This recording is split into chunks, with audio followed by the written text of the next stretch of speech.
Hello and welcome to KFC. This is Crispy Firebird Chicken. This is a BT-16 Phoenixmon deck profile. I'm Regina, and this is a deck that I've been looking forward to building since basically the first set of Digimon. And why? It's because Sora's actually always been one of my favorite Digidestined, so I was super happy when they were like, hey, here's a tamer that's actually pretty good for her.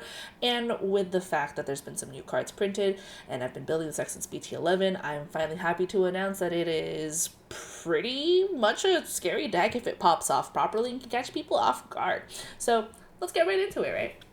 We're going for a full nest of eggs for this flock, and while I've waffled between the split, I finally settled on 4 of the Koromon from BT14 and 1 of the BT15 Yokomon. So while the top end of this deck does focus on deletion, I find that I prefer draw effects over anything else, and that isn't to say that I hate seeing the Yokomon or else it wouldn't be in this deck. I just like to have my hand refilled because sometimes there are instances where your hand gets smaller and smaller when it comes to Digimon, and that's actually generally a really big problem for red. It just feels like you're dropping cards fast and you're not really finding a way to fill it up. So the Koromon at least helps with that, with the added bonus of removing cards from security. We're going with 10 rookies in this deck, and a big surprise, they're all Biyomon. The BT11 Biyomon is at a 4 of in this deck. This is going to search the top 3 cards of your deck for 2 pieces that you can pick up.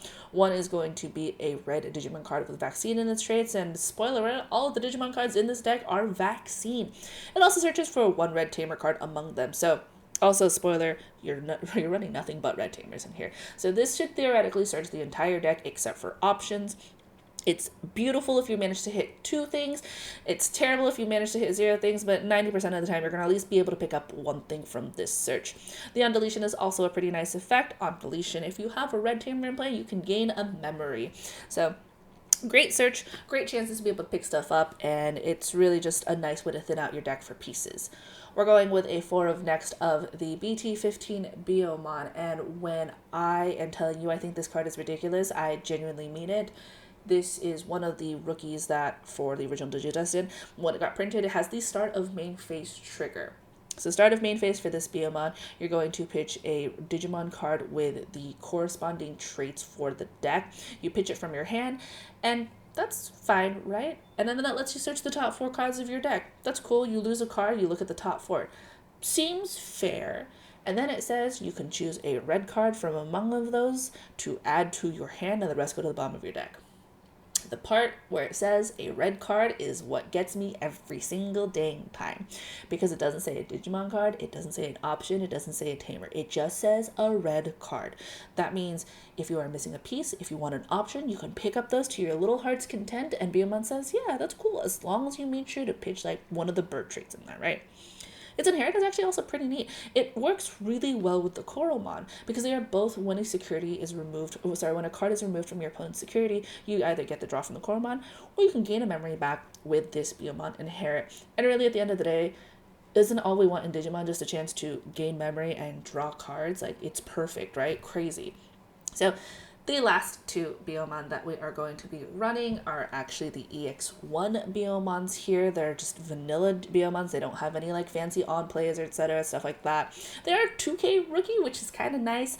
The inherit is also pretty like nice for this deck, right? You have a 1 attacking effect for once per turn. When it attacks the player, so when this Digimon attacks the player, you get to draw a card. I really like drawing cards. My opinion is if you don't have cards in your hand, you can't play anything, right? So you might as well find ways to be able to draw cards. So notably missing from these Biyomon is actually the BT13 Biyomon. And this is the Krispy Biyomon, as I've come to refer to it as, because this is the one that lets you, when you play this by an effect and you return a Krispy Daemon back to your hand, you can warp into a Garudamon. So, other spoiler alert, I am also not running the corresponding Krispy Tamer in this. And the reason that this was cut was just, it didn't feel right to me after a lot of testing, because I'm actually asking for a lot from that line. I need to play the Biyomon by effect, have the Krispy to return to, and have a Garuda to warp into. And really, at the end of the day, I found out that I'm really focusing on building a stack in this deck to be able to pop off first. So one day, they might make it back into the deck. Hello, Scrambles, I'm talking about you. But for now, they are taking a break. And now as we go into the level 4s, they are not all Birdramon, and this was also a set of 4s that I struggled with, so you are welcome to adjust according to your playstyle. The blocker Birdramon from BT11 is just a 2 of, mostly because you rarely want to keep a blocker on board as you are evolving into your stack, since your goal is to get into your 6s. That being said, there have been times when I've just played this to keep the game going because I really just need one more turn to pop off, right? Or it's the body that I'm like, hey, you can't get rid of it, and I just need it to execute that game plan next turn. The on-deletion inherit is nice, as it is also one of the few ways of getting your memory tamer down without having to hard play it. So this lets you play a red tamer with a play cost of 4 or less from your hand without paying the cost. Again, just kind of a neat thing to have just in case. The other set of Birdramons that I'm also playing is going to be the BT15, and these are also going to be a full playset of the BT15 Birdramon. I love this card. It's so fun to pair with its corresponding Biyomon from BT15 because you'll digivolve into this and you can grab back that Digimon from your trash, so it has to be part of that the traits that go with this deck. So that would be avian, bird, beast, animal, or sovereign other than sea animal.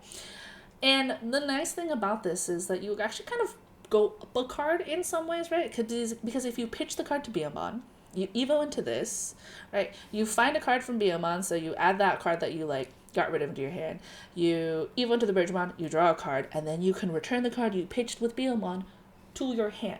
So it's neat. And then it also has the same inherent as that BT15 Biyomon, so when a card is removed from your opponent's security stack, you are allowed to gain a memory from this.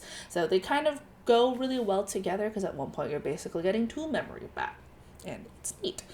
So the last Birdramons in this deck are actually the EX1 Birdramons. In case you haven't seen the theme yet here, I'm having the right Biyomons with the right Birdramon sometimes. The EX1 Birdramons are mostly for the inherit as well, because when attacking a player, you can delete one of your opponent's Digimon that's 3000 DP or less. This takes care of a lot of floodgates.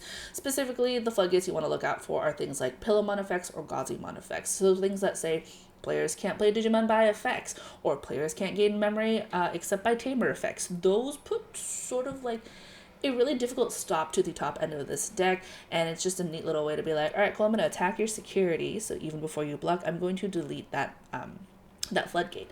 It's just a nice way to take care of those. The last 2 level 4s that we're playing in this deck. You love them, you might hate them. They are red and purple for some reason, and they're vaccine. That's what gets me about this card every single time. Yep, it's Saberdramon. This is a very fun card. If you haven't run into it yet, I am so jealous of you, because depending on what side of the seat you're sitting when you see a Saberdramon, it is a one nasty Digimon to play against. This is the bird that keeps giving, and I do mean it keeps giving, because there are so many ways to play this sucker out from your trash. This is a great promo to have. It is a perfect target to pitch for the BT15 Biyomon main phase, and it's fun to play out with your effects later on. The raid and retaliation is just as good as in this deck, because you can use retaliation to take care of any pesky Digimon that you see out on the field, but you do have to be mindful, because raid will activate partition. The retaliation will activate partition, and that is something you do have to be mindful of. And the Saberdramon actually just makes me feel the truth about this deck, which is this is a red deck that's actually purple in disguise. And honestly, the only downside to Saberdramon, and is probably the biggest thing that makes it fair, is the fact that it evolves for 3. Right? Even on deletion, you have a chance to return a red or purple Digimon back from your trash back to your hand. So you can return a Saberdramon, or you can return literally any of the Digimon cards in this deck. It is generally just such a wild promo to just run, and I cannot tell you how fun it is to be like, yeah, okay, Biyomon started main phase, I'm going to pitch this Saberdramon and look at the top 4 cards, and then I'm going to grab it back to do it again some other turn, right? And now we move on to our level 5s, the Garudas. We are going to play 2 of the BT11 blocker Garudamons. For the same reason we're going for the level 4s of the blocker Birdramons. This is really just sort of a stepping stone to get into the 6s. And honestly, the blockers sometimes feel like like a last resort in this deck. The inherit is also really nice. It's same inherit as the blocker Birdramon, which is it lets you play a red tamer with a play cost of 4 or less from your hand without paying the memory cost. So if potentially if this deck dies and you have both of these on here, you could play 2 tamers out, which is pretty neat, right? Love that. Moving on to the next set of Garudamons. These are the Garudamons from BT13. I actually cut these down from a full playset to just a 2 of. And the reason why was, while I loved being able to play 3-cost tamers, either with the 1 Digivolving or the on-play effect, I actually cut down the amount of tamers that were in this deck, and it's really only got 1 target in here. So this makes it so I have less value for it. I will say the undulation, pretty neat. This is a delete one of your opponent's Digimon with 6,000 DP or less. That takes care of some level 4s and some level 5s actually. And then we move on into these next set of Garudamon, and these are going to be the Garudamon Aces that I'm running at a 2 of. This ace is a little bit tricky to me. When it first came out, I thought it was actually a pretty terrible ace, and I'm still of the mindset that in comparison to some other aces, it feels a little bit weak. But you know what, we make do with what we can in Digimon, and there are some instances where this card has literally saved my game, so I cannot complain about it that much. This Garudamon lets you play out a red tamer 4 cost or lower when you either on play it or when Digivolve it. And then when you play a tamer all turns, once per turn, you can delete an opponent's Digimon that has blocker. I will tell you right now, nothing feels better than when a Lugumon player hits a tamer in your security while you have a Garudamon Ace on the field, and you both go, oh yeah, that is a blocker, huh? Delete it. It's happened to me once, and it absolutely cemented Garudamon Ace as like just a great card for me. It's also there because if it's safe to do so, you can absolutely go into the ace without having a blocker to delete, just so you can play a tamer out and get yourself set up for next turn. It's just really nice to be able to be like, yeah, okay, sure, I'll let the attack go through, but let me ace first, play out this tamer, and now you're in a spot where when it comes back to your turn and this Garudamon Ace is still on the field, you're in a much better position because you have that 5 now than taking the memory to go into the 5 on your turn. But they are not our last Garudamons, actually. Our last Garudamons are going to be the Garudamon X Antibody. I am playing these as a 3 of, which is actually the most Garudamon out of all the level 5s. This card is so unbelievably good in this deck in so many ways. There's a reason I'm running it at 3, and if you play the engine right, it feels like you have more than 3 copies of this card in this deck. So, on play and when Digivolving, it allows you to grab a Digimon card from your trash, and then if you fulfill the usual X antibody condition, which means the non-X antibody card underneath it, so like a regular Garudamon, or you have the option card underneath, then you can delete a Digimon whose DP is equal to or less than this Digimon. This is an 8k level 5. This is a really great way to wipe out most level 5s and lower Digimon. So the neat thing though is that the second effect of this card does not care about it having like that X antibody trait. It doesn't say like, oh yeah, like you're going to be able to do this. All it requires is that you added a card back to your hand, and then you can give any Digimon Rush. It doesn't have to be this Digimon, it can be any other Digimon. That being said, this is not a you may give a Digimon Rush, so you have to be careful when you add cards to your hand, because as soon as you add that card back to your hand, it'll trigger this your turn once per turn. There is some fun, neat interactions with this, especially with the Sora from this set, where you can return the Sora to your hand to play out a Digimon, and then with this still being a when you return effect, you can give the Digimon that you played out with Sora, you can give that Digimon Rush. The undeletion is just fun. This undeletion is trash the top card of your opponent's security. So, you know, they delete it, you go like, alright, cool, trash the top card of your security. And they're like, okay, I guess. And now it's time for our level 6s, and honestly, I get so giddy any single time I'm able to do any part of this combination at all. It does not matter to me that I lose the game, because at the end of it, a lot of my opponents have been like, I cannot believe your bird deck did that. And I go, I know. It's pretty neat. It's more fun, obviously, when I win, but this is still pretty fun loop to be able to just demonstrate even once. So I'm going to be running 7 Phoenixmons, and actually 4 of them are going to be the BT11 Phoenixmon. This lets you activate one of the Digimon's on deletion effects when a security is removed from your opponent's security stack. So this does include the inherits for the on deletion effects, and I consider this Phoenixmon a red ult force, as its own on deletion skill is dependent on how many tamers that you have out. This Phoenixmon reads on deletion. You may play 1 red Digimon card with the corresponding traits from your that's 3000 DP or less from your hand without paying its memory cost. And then for each red tamer you have in play, you can add 2000 DP to the effect that this can play out. So essentially, it means you need 2 to play a level 5 at that point. And then I think it's like 4 for it's so many for like the Phoenixmon. But there is a chance to be able to play it out. And it is really fun to go into this Phoenixmon, attack your opponent's security, then play another Phoenixmon out.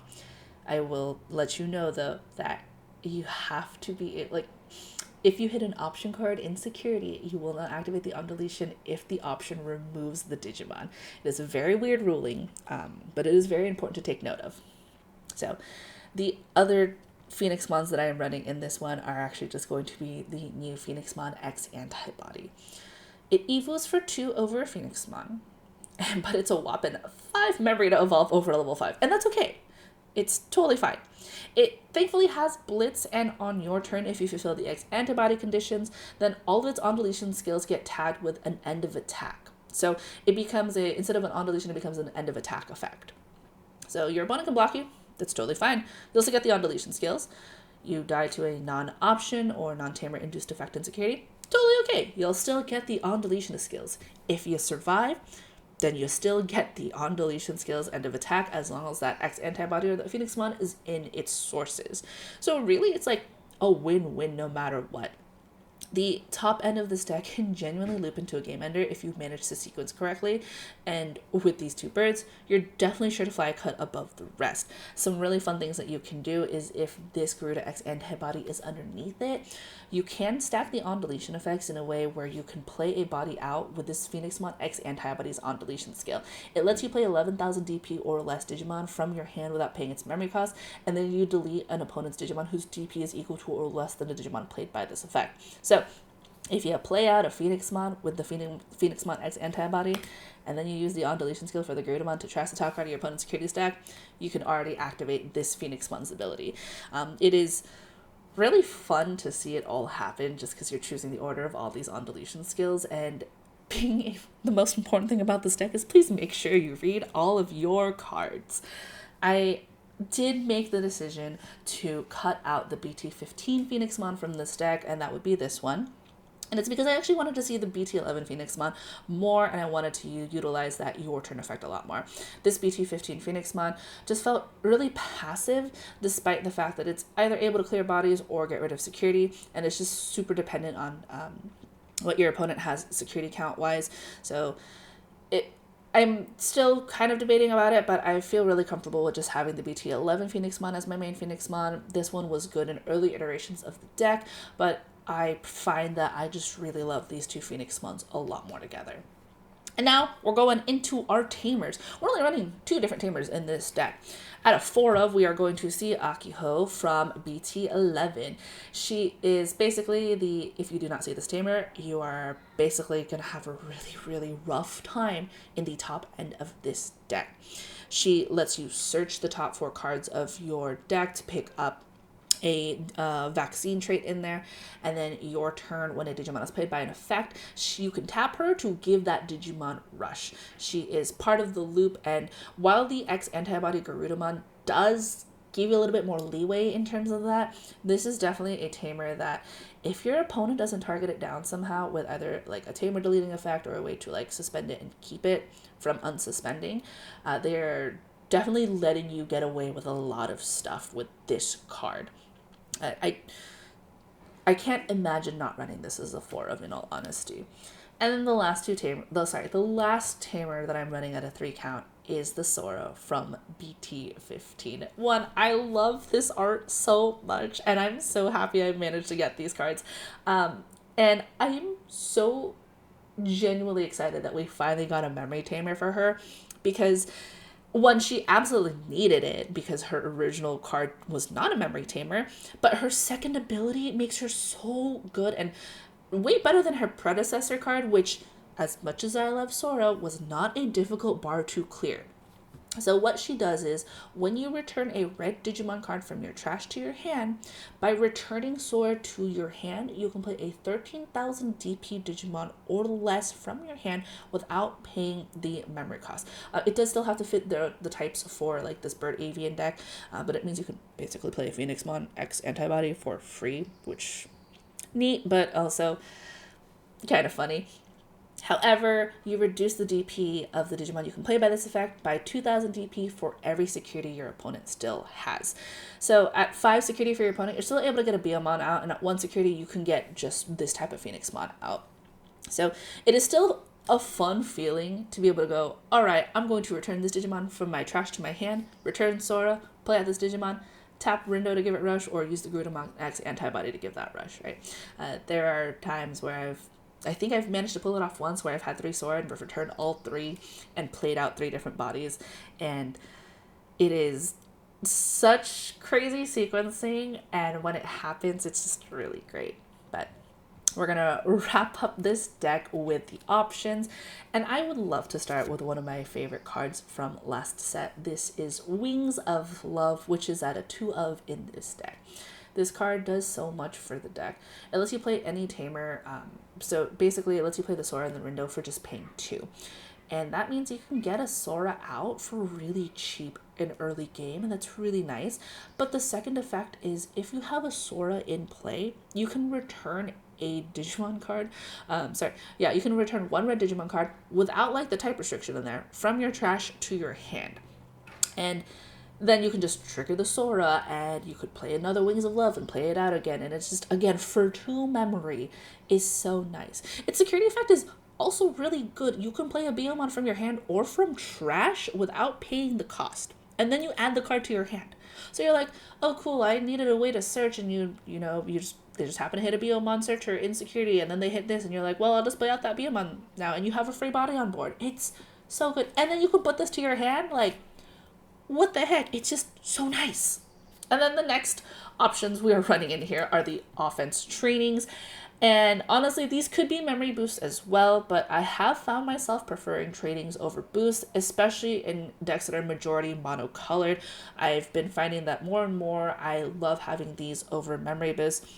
And it's mostly just because they'll let you pick up any card that's corresponding to the training itself, whereas memory boosts are restricted to Digimon. So this means you can pick up a tamer, you can pick up an option, you can pick up an option. So you could literally just go offense training to pick up another offense training.